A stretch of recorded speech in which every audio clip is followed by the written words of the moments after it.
All right, here we go. Welcome to the Football and Freedom Show. I am your host, Longhorn, and of course, this is brought to you by the Rebelution Network. If you have not found, liked, rated, reviewed, subscribed, shared, I don't know, just get crazy with it. Do whatever you want to find the Rebelution Network. Get nasty, get dirty, do all the little tit twisters.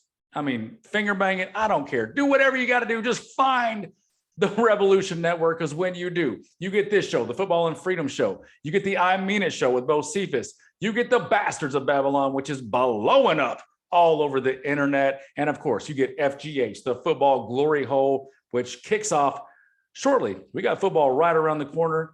What we're going to do right here with football is go over the last division review of draft picks, and it is the NFC West.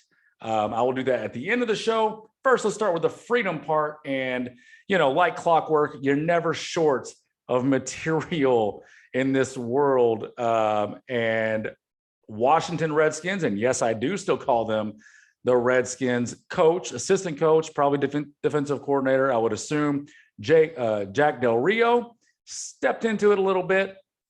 Now, you can argue that. You can say that he didn't step into it, and that's kind of what we're going to go over. Let's go over what he said, why he said it, and then kind of what it's going to mean,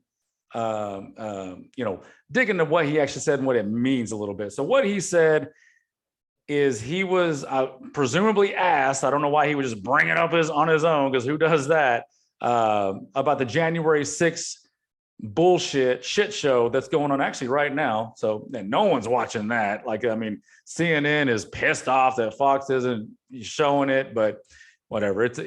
We saw what happened. We don't need to watch your bullshit trial hearing where you're getting zero cross examination. So, you know, it's basically like when you watch a trial, like when you're watching the Amber Turd and Johnny Depp trial, and you only got to see the Amber Turd's lawyers talk. Be like, okay, well, that's not fun. Like, I mean, unless you can get fucking Camille, Johnny Depp's lawyer, up there busting your ass up with cross examinations, it's not even worth watching. So yeah, no one's gonna watch that shit. But what he did basically was he compared the January 6th insurrection, quote unquote, with the Black Lives Matter, Antifa 2020 summer of riots and burning down cities and murders and millions upon millions of property damage. And he just simply asked respectfully, why do we not care about that? I mean, we're having hearings about a bunch of idiots that basically trespassed, went into the Capitol with no weapons.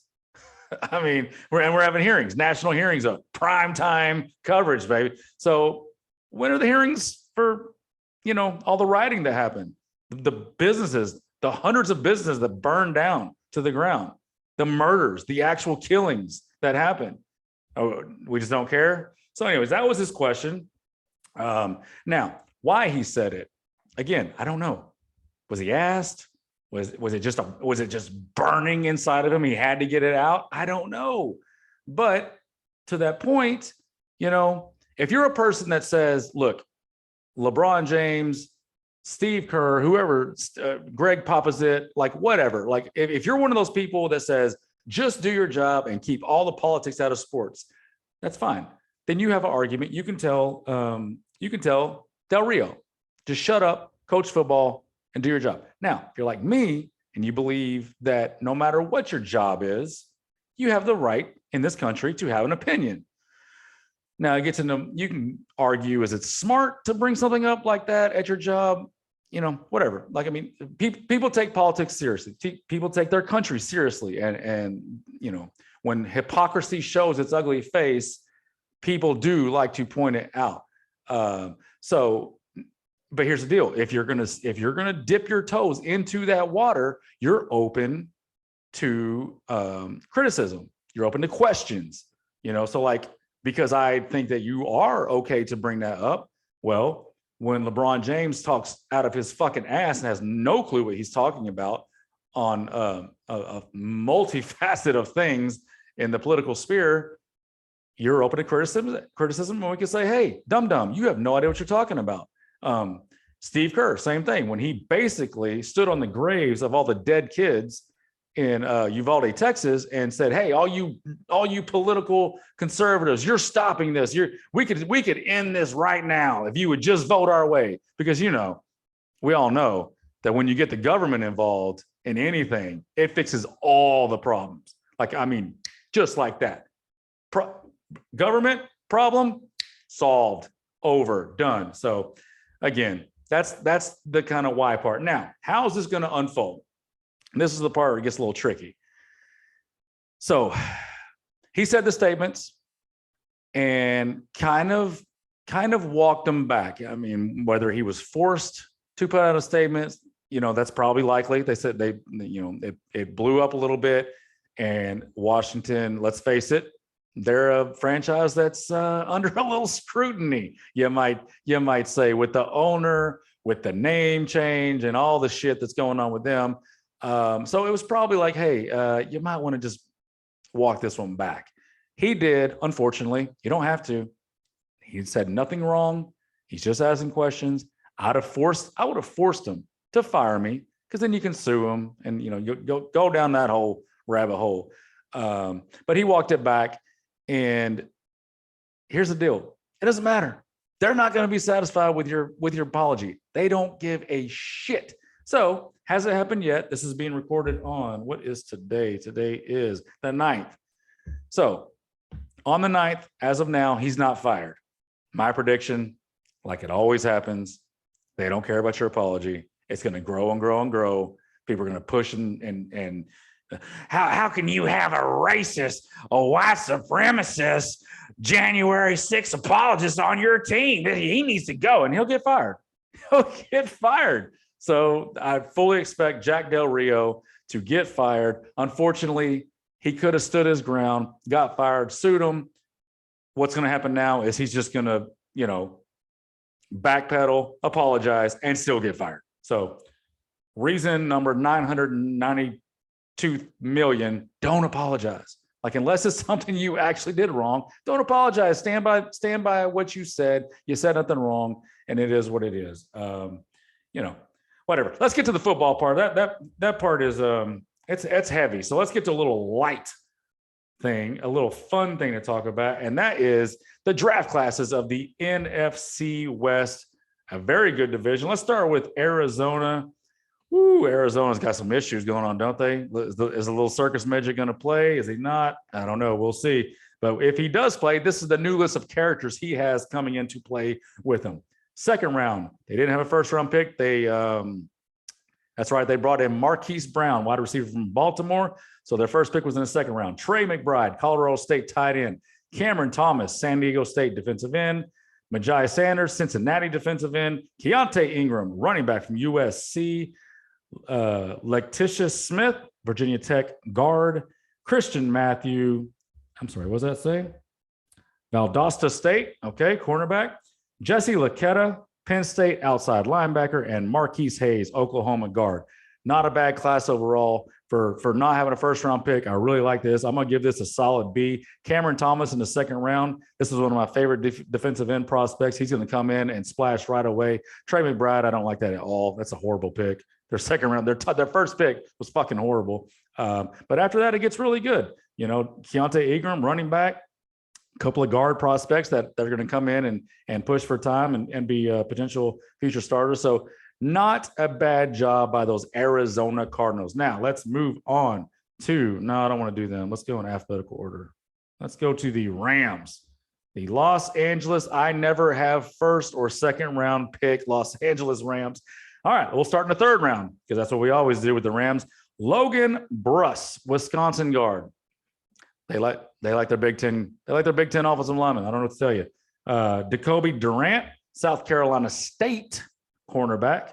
Kyron Williams, Notre Dame running back. Quentin Lake, safety from UCLA. Darian, or is it Duron? Hard to say. Kendrick, Georgia cornerback. Daniel Hardy, Montana State outside linebacker. Russ Yeast, unfortunate last name, Kansas State safety, and AJ, Okay. Arcuri, Michigan State defensive tackle. All right. So I hate it, like always. With the Rams, I hate all their picks.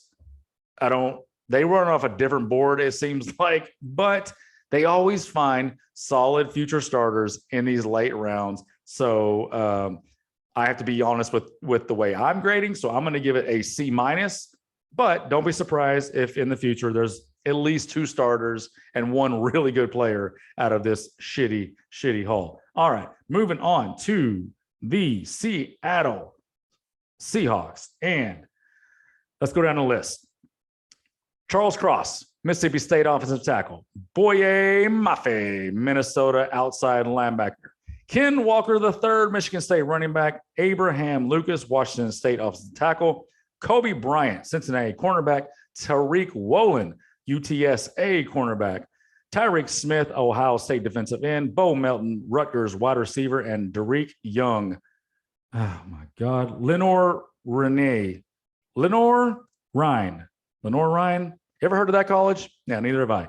Wide receiver. Okay. Fantastic draft. They knocked it out of the park. I've got to give this an A. It's not in that A+ territory that the Baltimore Ravens did, but love it. I mean, Cross, Mafe, Walker, Woolen, and Kobe Bryant. It's an unfortunate name, by the way. He might want to, I don't know. What can he do? It's Kobe with a C. It's still Kobe Bryant. That's why'd your parents do that to you, Mr. Bryant? But yeah, there's 4 or 5 starters, 2 or 3 instant in this draft. So that is an A. That's a home run for Seattle. Let's move on to those San Francisco 49ers. They did not have a first-round pick. I'm trying to remember why. Oh, probably Trey Lance. Yeah. Way to go. Yeah, probably don't have a first-round pick next year because of Trey Lance. Maybe he'll actually play football at some point. We'll see. I don't know. Garoppolo's still on the roster. All right, let's go down the list. Drake Jackson, USC outside linebacker. Tyrion Davis-Price. Got to be wary of those 3 name players. It's a rough one. LSU running back. Danny Gray, SMU wide receiver. Spencer Buford, UTSA. Look at UTSA making a push in the NFL. Offensive tackle. Samuel Woback, Toledo cornerback. Nick Zakij.